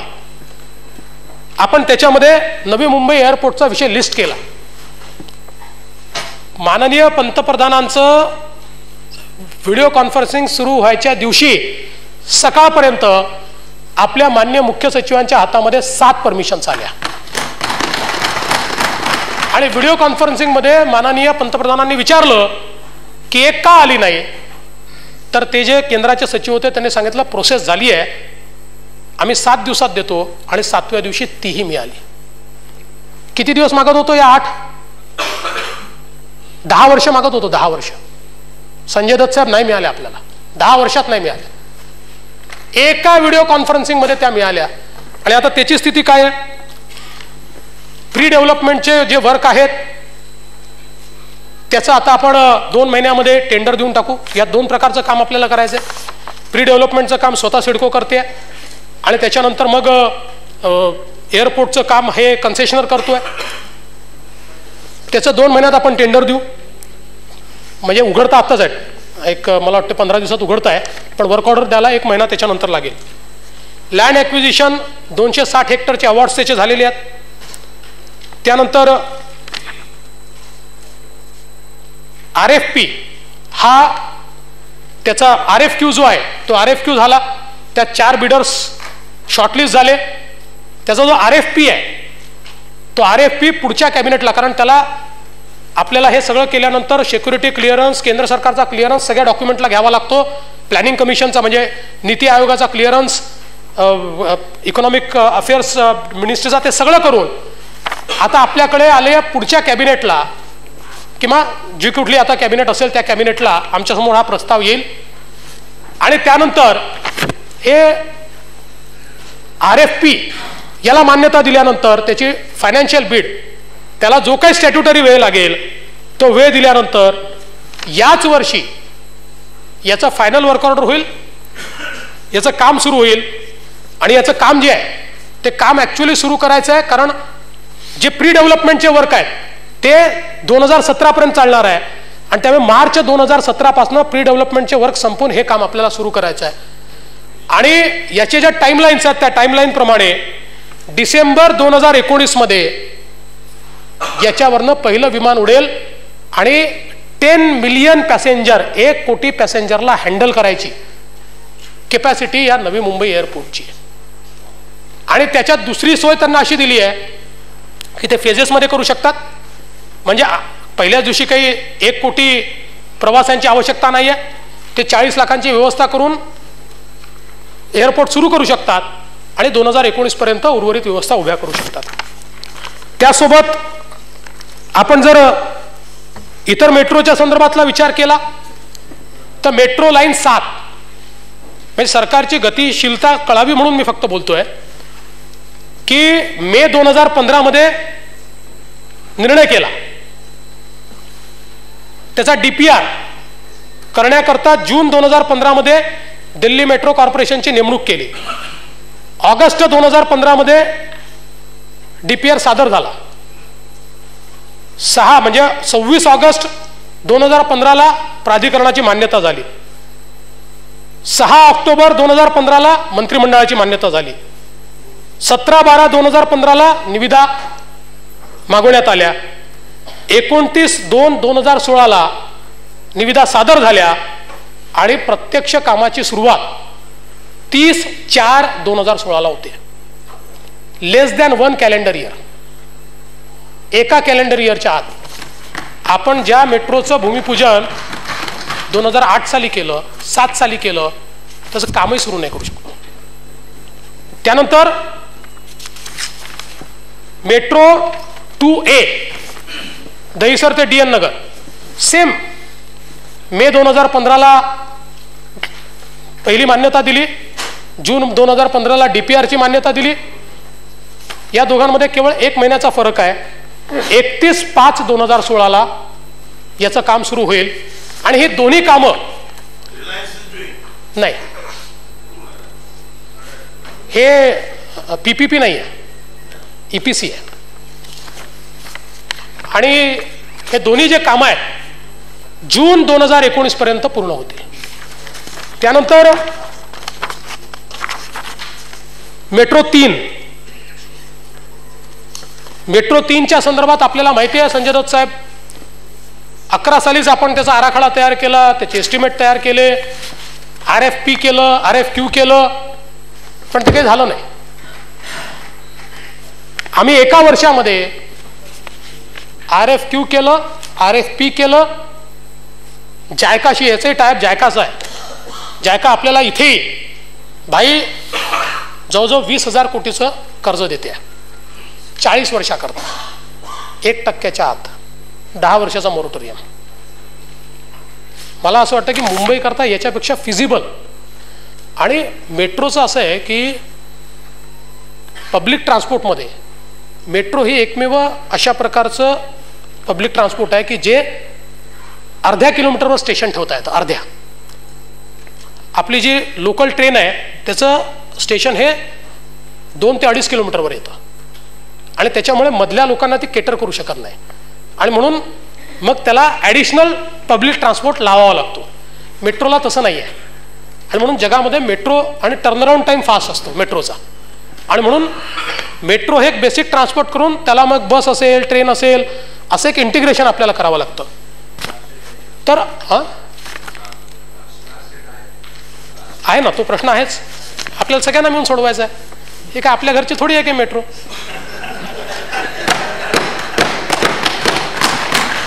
आपला काही थोडं बघा, मी तुम्हाला खूप पावसकर साहेब स्पष्टपणे सांगतो, मला काही जन्मभर मुंबईत राहायचं नाही. माझं घर नागपूरलाच आहे. ज्या दिवशी रिटायर होईल त्या दिवशी नागपूरलाच जाईन. जेवढे दिवस इथे राहील तेवढे दिवस. पण आपल्या हाताने मुंबईचं निश्चित एवढं तरी आपल्याला करता आलं पाहिजे की आपण गेल्यानंतर लोकांनी लक्षात ठेवलं पाहिजे की नागपूरचा माणूसही मुंबई बदलवू शकतो. आता जे मूळ मुंबईकर आहेत आणि ज्यांना जन्मच मुंबईत घालवायचा आहे त्यांनी जास्त सिरियसली आम्हाला मदत केली पाहिजे. सगळे करणार. काय होत नाही ते रद्द होणे काही प्रॉब्लेम नाही आम्हाला. नाही तसं नाही. ॲक्च्युली हा जो प्रकल्प आहे की नाही, हा स्पेशल ॲक्टच्या अंतर्गत आहे. याला कुठल्याच प्राधिकरणाची मान्यता लागत नाही. पण ते ठीक आहे. ते असं आहे, ते तात्कालिक काही गोष्टी असतात ते आपण करू. शेवटी सगळ्यांना राज्याच्या हितामध्ये काम करायचं आहे. आता कारशेडचा विषय तुम्ही सांगितला म्हणून पावसकर साहेब सांगतो, आपल्याला निर्णय करायचा आहे. आता कारशेडच्या संदर्भात 2 ऑप्शन आपल्या पुढे आहेत. जे काही आता नवीन अलाइनमेंट करून आणि जे काही त्याच्यात नवीन डिझाईन केलं आहे त्यात आता पूर्वी 2000 झाडं जायचे आणि ते गंभीरच होतं.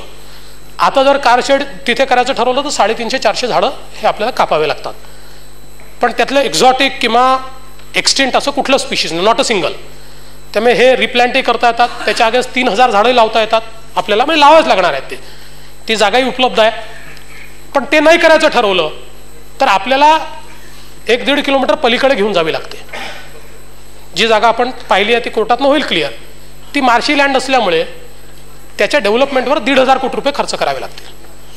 त्याच्यामुळे ती किंमत वाढेल. त्याचा थोडासा बोजा मुंबईकरांवरच येईल की नाही, कोणावर येईल नाही. 1,500 तर तिकिटांवर थोडासा बोजा येईलच त्याचा. त्यामुळे हा निर्णय शेवटी थोडासा विचारपूर्वक करावा लागेल की हे 350 झाडं वाचवले पाहिजे किंवा तिथे पुन्हा हे करायचे, ते रिप्लांट करून अधिकचे झाडं लावायचे की रिप्लांट करायचे की 1,500 कोटीचा बोजा घ्यायचा. तर ठीक आहे, ते सगळे मिळून, मी काय सांगितलं, माझ्या घरची नाही, आपली सगळ्यांची आहे, त्यामुळे सगळे मिळून जो निर्णय करू मला मान्य आहे. आपला प्रसार प्रेस्टिज इश्यू असायला पाहिजे, आपल्याला कामच करायचं आहे. त्यामुळे मेट्रो 3 ही आता LOI स्टेजवर म्हणजे वर्क ऑर्डर स्टेजवर आणून ठेवली आहे आणि 2020 सालापर्यंत पूर्ण होईल. एक टप्पा म्हणजे बांद्रा कुर्लापर्यंतचा हा 2019 सालापर्यंत होईल. त्यानंतर या ठिकाणी अजून 2 मेट्रोचे कॉरिडॉर 2B DN नगर ते बांद्रा मानखुर्द याचा DPR तयार झालाय, पुन्हा पुढची प्रोसेस चालू झाली आहे. मेट्रो 4 वडाळा ठाणे कासर वडवली ठाण्यापर्यंत मेट्रो गेली पाहिजे. या संदर्भातला DPR तयार करायला आपण हातात घेतला. 15 एप्रिलला DPR आपल्या हाती येईल आणि त्यानंतरची प्रोसेस मी मगाशी वाचूनच दाखवली किती फास्ट आपल्याकडे होते. त्यामुळे हाही आपण ठाण्यापर्यंत ही मेट्रो आपण घेऊन जाऊ. मला वाटलंच होतं, मी पाहिलं संजय दत्त साहेबांकडे या करताच की ते कधी म्हणतात की कल्याण डोंबिवलीपर्यंत नेणार. त्यानंतर 2 एअरपोर्ट जोडण्याकरता एक अजून DPR तयार करायला घेतलाय आपण. मुंबई एअरपोर्ट आणि नवी मुंबई एअरपोर्ट कुठल्या हे चालणारच, हा राहणारच आहे. हा, मुंबईत तेवढं ट्रॅफिकच आहे. आपल्याला माहिती आहे ना, अनेक देशामध्ये मोठ्या मोठ्या शहरांमध्ये 3-3 एअरपोर्ट आहेत, ते तिन्ही फुल जातात. हा, आता मुंबईच्या याच्यात तर उलट कार्गो करता जागाच उरली नाही आहे, म्हणजे इतका प्रॉब्लेम झाला आहे कार्गो करता. त्यानंतर हे 2 एअरपोर्ट कनेक्ट करण्याकरता आपण DPR तयार करायला घेतलाय. नवी मुंबई जी आहे तिथे सिडकोच्या अंतर्गत जी मेट्रो 1 आहे तिचं 11 किलोमीटरचं काम जुलै 2017 मध्ये पूर्ण होईल, बेलापूर ते पेंढार. आणि मेट्रो 2, 3 आणि 4 जी आहे ही मे पर्यंत त्याचा DPR आपल्याला प्राप्त होईल. आणि मग ती मला एक्झॅक्ट लक्षात नाही कुठपर्यंत आहे, बहुतेक आहे, मला ते थोडंसं ओरिएंटेशन जागांचं एवढं येत नाही अजून. तर त्याचा मे पर्यंत त्याचा DPR येईल आणि सिडको ती आपल्या हातामध्ये घेणार आहे. त्यानंतर प्रकाश गजबे जे नागपूरची मेट्रो आपली, या संदर्भात आपल्याला माहिती आहे आपण त्याचा DPR केला, कॅबिनेटचं अप्रुव्हल केलं, सगळ्या गोष्टी झाल्या, त्याचं टेंडरही आता झालं, कामही चालू झालेलं आपण पाहताच रोज. ऑगस्ट 2019 पर्यंत हा टप्पा आपण पूर्ण करणार आहोत त्याचा.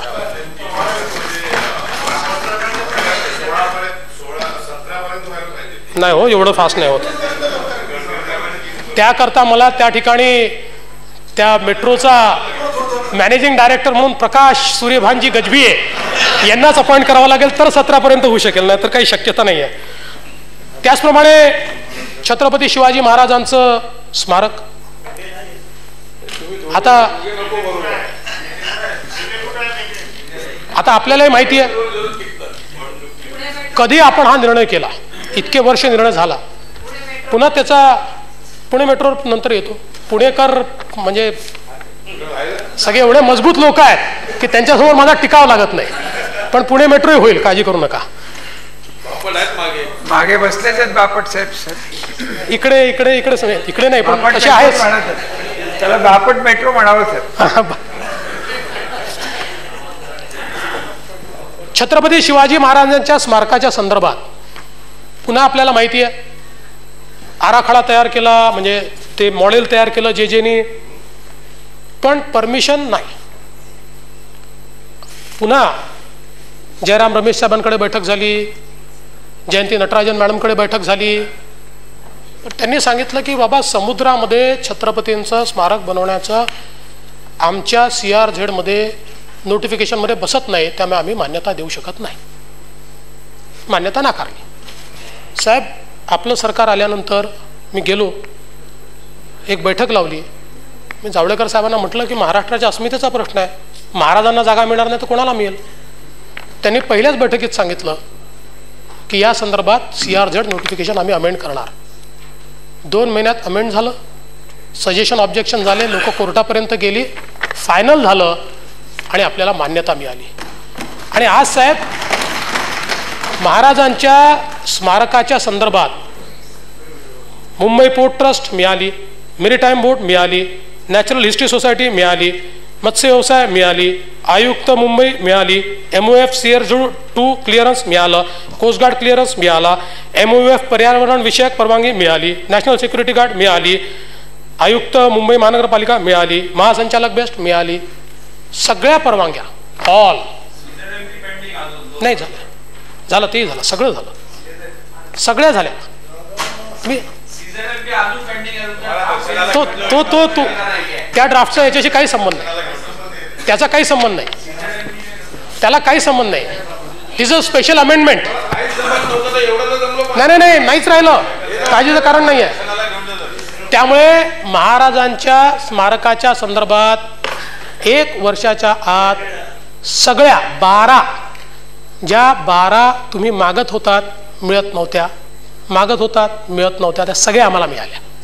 आणि PMCची अपॉइंटमेंट झाली 24/12/2015. याचा पूर्ण शेड्यूल तयार झालं. आता याचं टेंडर आपण काढतोय आणि जे PMCने शेड्यूल तयार केलं आहे त्या शेड्यूलप्रमाणे 40 महिन्यामध्ये टेंडर दिल्यापासून 40 महिन्यामध्ये याचं काम पूर्ण करायचं, अशा प्रकारचं शेड्यूल त्याचं तयार केलेलं आहे. आणि म्हणून नाही, छत्रपती शिवाजी महाराजांचं स्मारक करण्याकरता मेटे यांची समिती स्मारक झाल्याशिवाय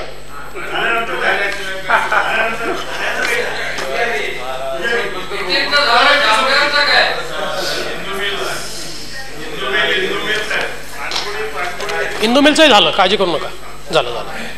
त्यानंतर सन्माननीय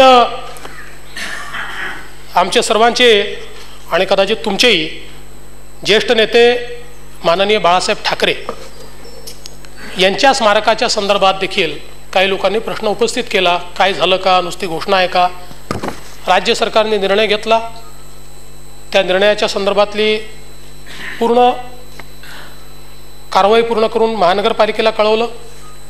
याचं मॉडेल काय असेल असा प्रश्न समोर उपस्थित झाला. त्यावेळी यशवंतराव चव्हाण जे आपलं आहे प्रतिष्ठान, त्या प्रतिष्ठानचंच मॉडेल आपण त्या ठिकाणी स्वीकारलं आणि तशाच ट्रस्ट म्हणजे याच्यावर बाहेरचे लोक आणि सरकारमधले लोक असा तो जो एक ट्रस्ट आहे त्याच मॉडेलचं ट्रस्ट आपण तयार केलं.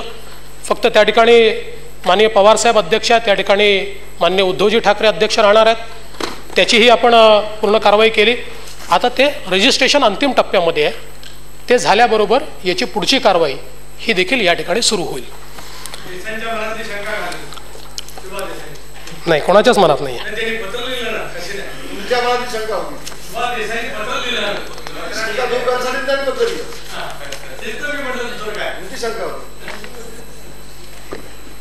नंतर दुसरं पत्र दिलं ते तुम्हाला माहिती नाही. दुसरे पत्र दिलं की फार चांगलं झालं, छान झालं, मनातली शंका नाही, उत्तम काम झालं.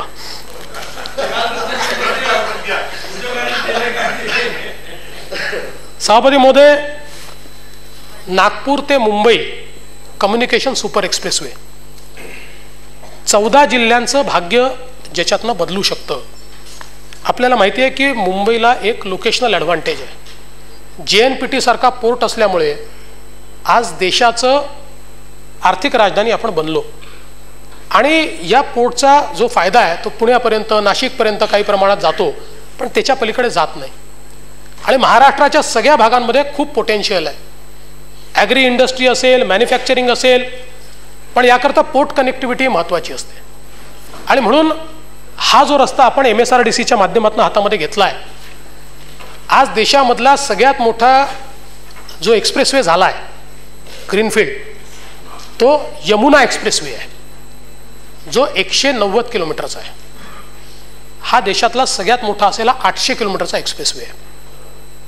आणि सभापती महोदय, यातनं संपूर्ण विदर्भ म्हणजे नागपूरपासनं तर पूर्ण पश्चिम विदर्भ, मराठवाडा, उत्तर महाराष्ट्र आणि ठाणे असा हा सगळा भाग पूर्ण ओपन अप होणार आहे. आणि हा JNPTशी आपण विचार करा की शेवटी जर JNPTचा टर्नअराउंड टाईम हा 8 तासावर आपण आणला तर महाराष्ट्रात कुठेही इंडस्ट्री तयार होऊ शकेल, कृषी उत्पादनाचा एक्सपोर्ट होऊ शकेल, सप्लाय चेन आपल्याला तयार करता येईल. आणि म्हणून हा महत्त्वाचा प्रोजेक्ट आपण हातामध्ये घेतला. आणि या प्रोजेक्टमध्ये देखील आपण जून 2016 DPR फायनल होईल, September 2016 financial closure. Asian development बँकेचे प्रेसिडेंट परवा आमच्याकडे येऊन गेले, आमच्याशी चर्चा केली आणि त्यांनी हा प्रोजेक्ट टेकअप करण्यामध्ये इंटरेस्ट दाखवला आहे. आणि साधारणपणे जशा जायकाच्या असतात, जायकाचं जास्ती हे आहेत, पण जवळपास रेट ऑफ इंटरेस्ट तशाच प्रकारचा हा एशियन डेव्हलपमेंट बँकही देते.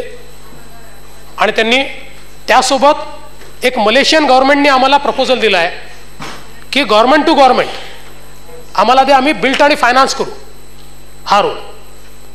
पण त्यांना आपण असं कळवलं आहे की हे आम्हाला करता येत नाही, डिपार्टमेंट ऑफ इकॉनॉमिक अफेअर्सला करता येतं. तर आता त्यांनी आपल्याला एवढी विनंती केली आहे की आमच्याशी MOU करून आम्हाला केवळ प्री फिजिबिलिटी करू द्या आमच्यापुरतं.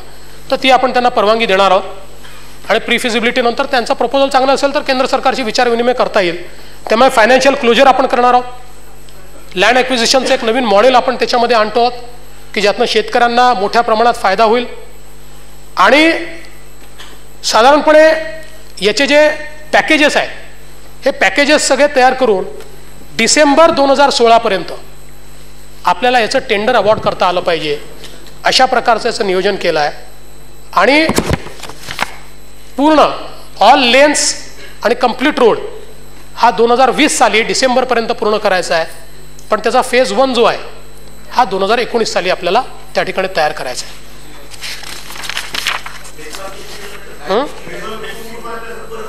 नाही, फेज असा नाही आहे, पॅकेजेस एकत्रच चालू होणार आहेत.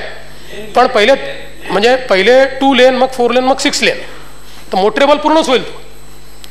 म्हणजे पॅकेजेस सगळे एकत्रच सुरू होतील, पण 2 लेन 2 लेन 2 लेन असा. अध्यक्ष महोदय, या ठिकाणी अनधिकृत बांधकामं नियमित करण्याच्या संदर्भात एक निर्णय आपण घेतला आणि त्याच्यावर काहींनी टीका केली, काहींनी चांगलं म्हटलं, काहींनी स्वागत केलं, काहींनी पेढे वाटले. आता बाबा काही आमचे या सभागृहाचे सदस्य नाही, त्यांचं नाव घेण्याचं कारण नाही, पण त्यांनी याच्यावर टीका केली. ते म्हणाले की फारच तुम्ही चुकीचं करताय. पण या ठिकाणी मला सांगितलं पाहिजे की हे जे काही आपण केलंय का केलं, तर 12/6/2014 रोजी तत्कालीन मुख्यमंत्री श्री पृथ्वीराज चव्हाण साहेब यांनी एक कुंटे समिती तयार केली आणि या समितीला नव्याने अनधिकृत बांधकामं होऊ नये आणि जी अनधिकृत बांधकामं झाली आहेत त्याच्यात नेमकं काय करायचं, रेग्युलर कसं करायचं असं मॅन्डेट देऊन कुंटे समितीची त्यांनी स्थापना केली. या कुंटे समितीचा अहवाल आमच्या काळात आला, म्हणजे त्या काळात आला होता पण त्याच्यावर निर्णय झाला नाही. मग आम्ही पुन्हा कुंट्यांना त्याचा स्कोप वाढवून दिला की मधल्या काळामध्ये अजून कुठे काय झालं आहे या संदर्भात पुन्हा तुम्ही एक तपासणी करा. आणि त्यानंतर मग तो अहवाल आला. हा अहवाल सादर झाल्यानंतर एप्रिल 2015 पहिल्यांदा अहवाल आमच्याकडे आला. 30 मे 2015 उच्च न्यायालयाने सांगितलं की आम्हाला दाखवल्याशिवाय हे धोरण तुम्हाला ठरवता येणार नाही. म्हणून मग आपण उच्च न्यायालयाकडे गेलो आणि ते धोरण त्यांना सादर केलं. त्यांनी सांगितलं एफिडेव्हिटवर सादर करा. मग ते एफिडेव्हिटवर सादर केलं. मग त्यांनी आपल्याला काही अमेंडमेंट सुचवल्या. आपण म्हटलं तेही आम्हाला मान्य आहे. ते म्हणाले त्याचं ॲडिशनल एफिडेव्हिट सादर करा. मग ॲडिशनल एफिडेव्हिट सादर केलं. ते सादर केल्यानंतर त्यांनी म्हटलं की ठीक आहे आम्ही, पण याचा ऑफिशियल कॉग्निझन्स आम्ही तेव्हाच घेऊ जेव्हा कॅबिनेट याला मान्यता देईल. आता ते धोरण तुम्ही आमच्याकडे ठीक आहे सरकारने दिलं आहे, पण कॅबिनेटचं अप्रुव्हल कुठे आहे. मग आपण ते कॅबिनेटमध्ये घेतलं, कॅबिनेटचं अप्रुव्हल दिलं आणि ते आता माननीय महाधिवक्ते कोर्टासमोर सादर करतायत. आणि हे करत असताना अनेकांना संभ्रम असा आहे काही लोक म्हणाले की बिल्डरांचंच फावलं. आता खरं म्हणजे बिल्डर पैसा कमावून निघून गेले. आज अडचणीत कोण आहे? घरं कोणाचे पडतायत? आता ताई तुम्ही दिघ्यामध्ये येता, कुठल्या बिल्डराचं नुकसान आहे? तो पैसे कमावून चालला गेला. जो बिचारा गरीब मध्यमवर्गीय त्या ठिकाणी राहतोय त्याच्यावरच तलवार अडकली आहे, त्याचंच घर रोज पडताय, तोच बेघर होतोय. आणि म्हणून याच्यामध्ये आपण काही उपाययोजना भविष्यात होऊ नये म्हणून केल्या. त्या काय आहेत? तर आता आपण 31/12/2015 याच्या नंतरच्या बांधकामां म्हणजे अनधिकृत बांधकाम होऊ नये म्हणून नाही, आपला जो कायदा आहे त्यात एखादा अमेंडमेंट करावं लागेल, बाकी पॉलिसीची भाग आहे. या होणार. पण आता आपण उपस्थित केलं तर उत्तर तर द्यावंच लागेल की नाही. तर अनधिकृत बांधकाम पाडण्याकरता नोटीसचा कालावधी आता 48 तासावर आणण्यात आला आहे या पॉलिसीच्या माध्यमातून. आणि पूर्वी पाडलेलं अनधिकृत बांधकाम पुन्हा जर केलं तर 24 तासाच्या नोटीसने ते पाडता येईल आणि फौजदारी गुन्हा दाखल करता येईल. अनधिकृत बांधकामाची जागा ताब्यात घेऊन ती सील करता येईल. आणि या सगळ्या याच्याकरता सॅटेलाइट इमेजिंगचा वापर करणं हे देखील या धोरणाचा भाग आहे. म्हणजे जुने जर करायचे असतील तरी सॅटेलाइट इमेजिंगमध्ये ते असले पाहिजेत त्या ठिकाणी, म्हणजे कोणाला फायदा घेता येणार नाही. आणि नवीन हे देखील सॅटेलाइट इमेजिंगने त्याच्यावर आपल्याला टाप ठेवायचा आहे. आणि मंजूर बांधकाम नकाशाशिवाय मिळकतीच्या व्यवहारांची नोंद होऊ नये अशा प्रकारची तरतूद आपण त्या ठिकाणी करतोय. यासोबत जे सगळं करून निघून जातात त्यांच्यावर काहीच होत नाही. आणि म्हणून आपण असाही निर्णय केला आहे की अनधिकृत बांधकाम करून विकणाऱ्यांवर, जे स्वतः राहत आहेत ते गरीब माणूस आहे, पण अनधिकृत बांधकाम करून विकणाऱ्यावर फौजदारी कारवाई करायचा निर्णय देखील आपण घेतला.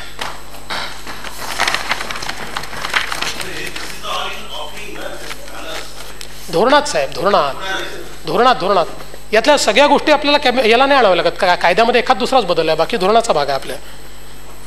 म्हणजे याच्यामध्ये आता कसं आहे की जसं MRTP ॲक्टमध्ये ज्या तरतुदी आहेत त्यातल्या काही तरतुदी आपल्याला महापालिका कायद्यातही आणाव्या लागतील. तेवढंच आपल्याला बदल करायचा आहे. म्हणजे आजही MRTP ॲक्ट इन्व्होक करता येतो, पण ते काय दोन वेगवेगळ्या अथॉरिटीज असल्यामुळे मग तो त्या एफिकियसली इन्व्होक होत नाही आणि त्याची जबाबदारी ही महापालिकेवर येत नाही. आणि म्हणून तो महापालिकेच्या कायद्यात आणायचा आहे. चांदूरकर साहेब आणि मी दोघंही वकील असल्यामुळे थोडंसं आम्ही अनधिकृत बांधकामं विकत घेऊन राहणाऱ्या नागरिकांना दिलासा द्यायचा प्रयत्न केला आहे. पण हे करत असताना याच्यामध्ये काही कंडिशन्स आहेत. म्हणजे जिथे 2 FSI आहे तिथे 10 FSI बांधला ना आता तुम्ही आमचं करून टाका असं नाही आहे. त्याचे काही नियम तयार केले आहेत. फंजिबलच्या संदर्भात, वाढीव FSIच्या संदर्भात, झोन्सच्या संदर्भात. म्हणजे कॉन्क्रीटचं जंगल काही आपण होऊ देणार नाही आहोत, पण जो गरीब माणूस आहे त्याला निश्चित याच्यातनं फायदा मिळेल अशा प्रकारचा प्रयत्न हा या निमित्ताने आपण करतोय. अध्यक्ष महोदय, सभापती महोदय, मी शेवटचेच 1-2 विषय मांडतो. विषय बरेच आहेत पण वेळेचंही मला भान आहे. या ठिकाणी प्रधानमंत्री आवास योजनेच्या अंतर्गत आपण सर्वांसाठी घरे अशा प्रकारची योजना घोषित केली. याच्यामध्ये आपण या योजनेच्या अंतर्गत आत्ता 2 मार्च आणि 16 मार्चला 1,83,000 घरांना मान्यता दिलेली आहे, ज्याच्यामध्ये 2.5 लाखाची सबसिडी ही आपण आणि केंद्र सरकार देतो आहोत. त्यासोबत अनेक वर्षापासनं प्रलंबित पडलेला धारावीचा प्रश्न हा आता मार्गी लागला आणि त्याचे देखील टेंडर झालेले आहेत. काही छोट्या मोठ्या त्यात अडचणी आहेत, त्या सगळे मिळून दूर करू.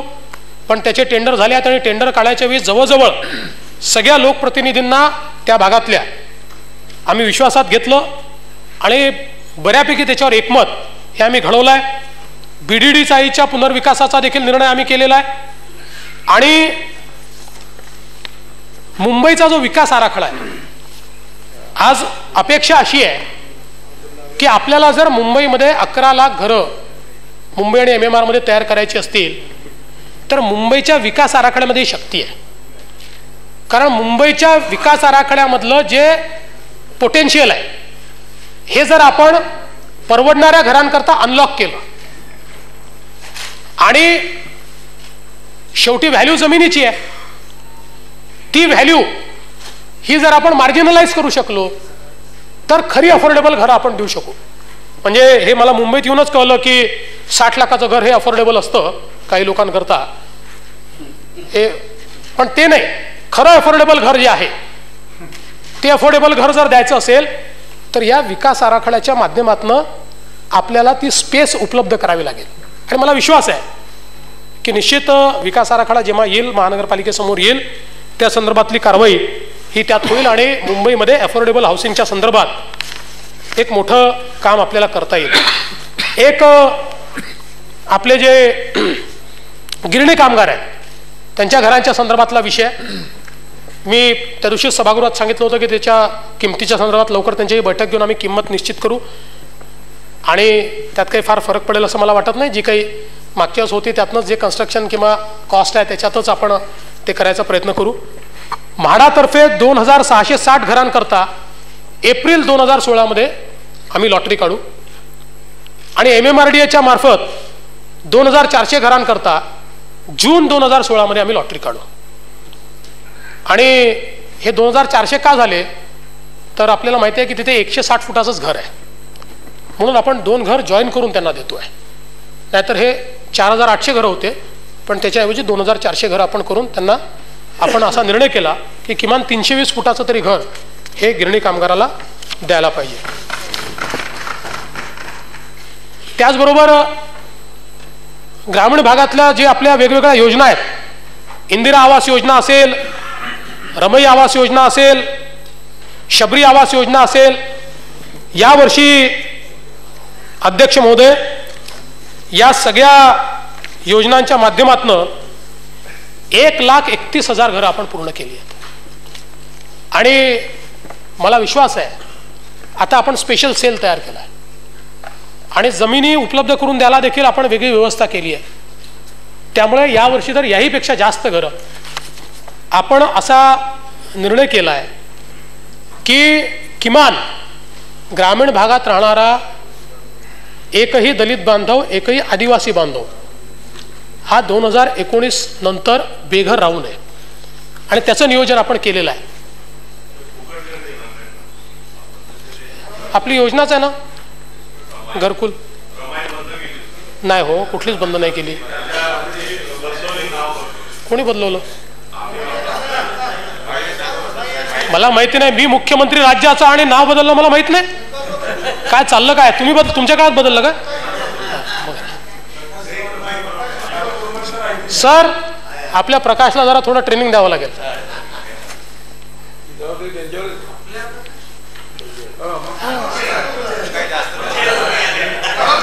आम्ही नागपूरकर.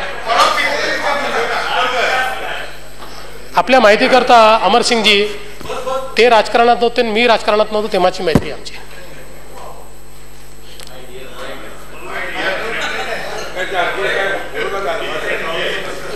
आणि त्यामुळे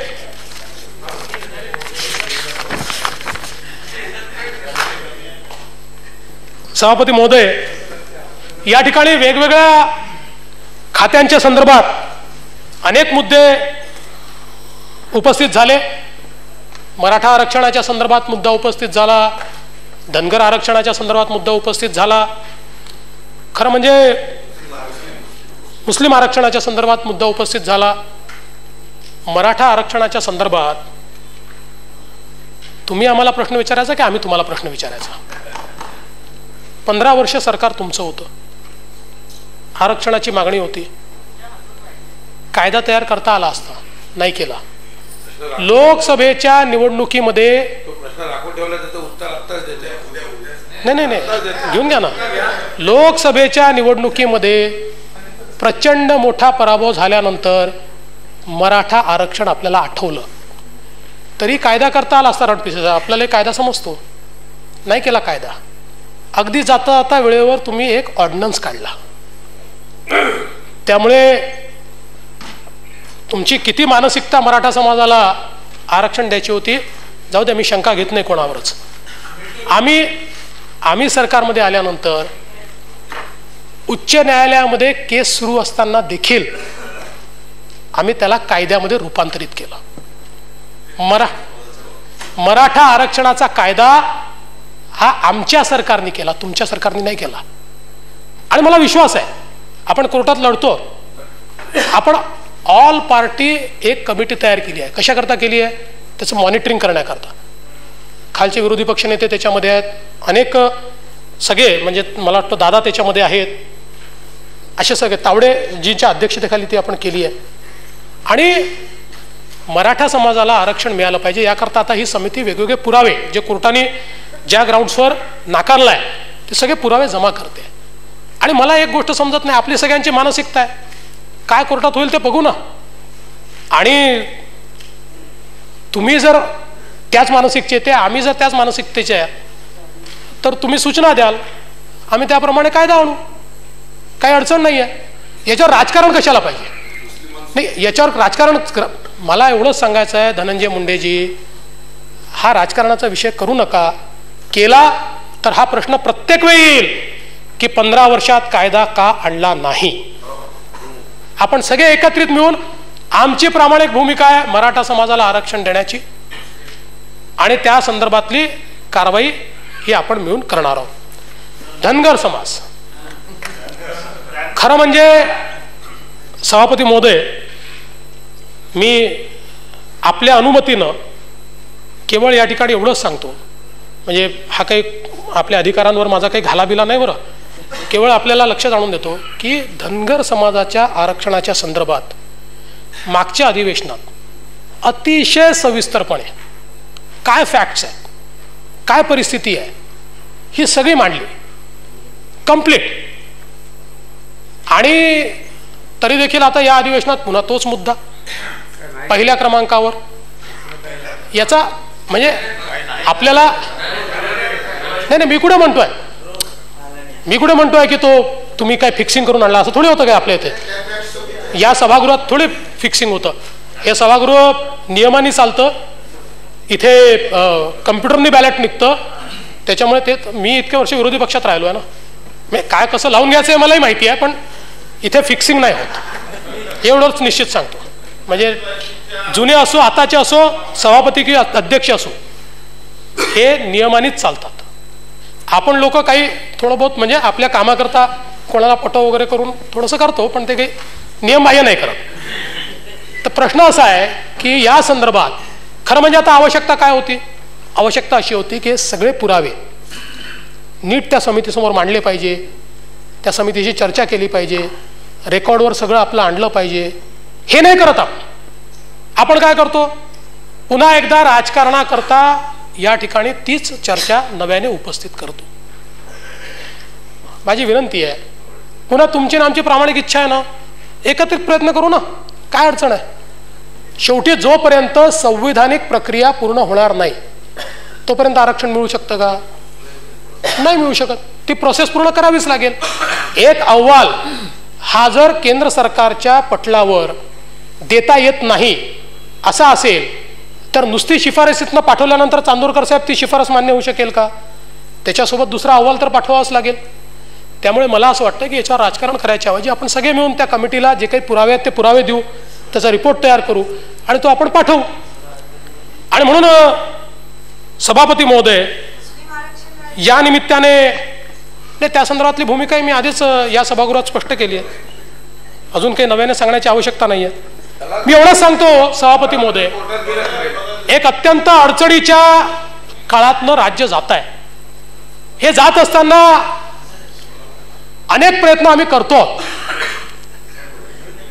माझं असं मत नाही की एका वर्षात सगळं बदलू शकतं, पण प्रामाणिकपणे प्रयत्न केला तर या राज्याच्या सामान्य शेतकऱ्याच्या जीवनात आपण परिवर्तन आणू शकतो. आणि म्हणून मी विरोधी पक्षाला देखील सांगतो की या सगळ्या क्रायसिसच्या परिस्थितीमध्ये आपण देखील आम्हाला साथ द्या, आपली साथ आम्हाला पाहिजे. एकत्रितपणे या राज्यात समस्या, शेवटी तुमचं आणि आमचं ध्येय वेगळं नाही आहे, मार्ग वेगळे आहेत. आम्हाला आमचे मार्ग प्रिय आहेत, तुम्हाला तुमचे मार्ग प्रिय आहेत. आम्हाला तुमचे मार्ग पसंत नाही, तुम्हाला आमचे मार्ग पसंत नाही, पण तरी देखील आपल्याला या राज्याला पुढे नेण्याकरता काम करण्याची आवश्यकता आहे.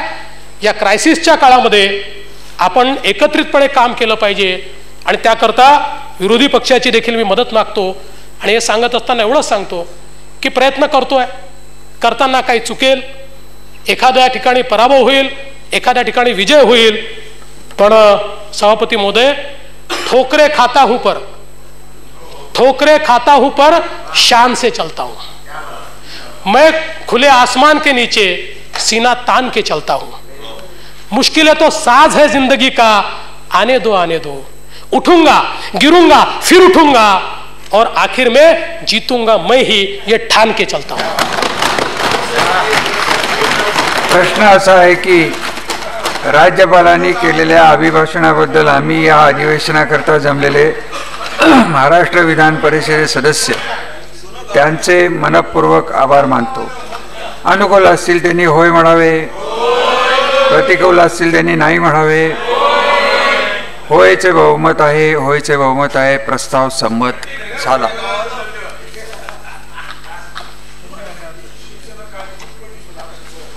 पुरवणी मागण्या रामनाथ मोते साहेबांचं संपलं। सुनील तटकरे साहेब बोलणार आहात?